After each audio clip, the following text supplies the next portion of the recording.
Already మన రీల్లో ఓట్స్ని ఎలా prepare చేయాలని లోడ్ చేసి పెట్టాము, కానీ కొంచెం టేస్టీగా, చాలామంది తినలేకపోతున్నాం అంటున్నారు కాబట్టి కొంచెం టేస్టీగా పలుచటి పాలల్లో ఓట్స్ని ప్రిపేర్ చేసుకునే దానికి చెప్తున్నాను. అన్ఫ్లేవర్డ్ కాబట్టి అందులో ఇలాచిని 2 యాడ్ చేసుకోండి. ఇలాచి వేసుకోవడం వల్ల మంచి స్మెల్ ఉంటుంది. ఒక 10 బాదంను మీరు తీసుకుని ఆ 10 బాదంను మీరు క్రష్ చేయండి. అలాగే కొద్దిసేపు ఆ వేడి పాలల్లో మరగనివ్వండి.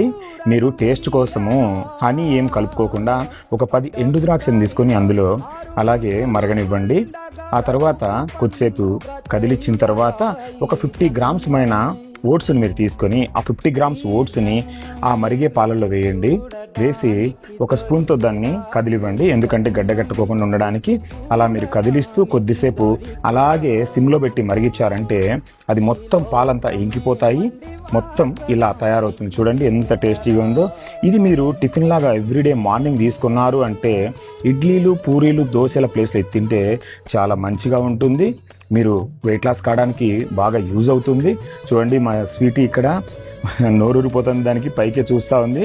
కాబట్టి మీరు కూడా ఇది తినండి. వీడియో నచ్చితే లైక్ చేయండి, షేర్ చేయండి, ఫాలో చేయండి. Thank you.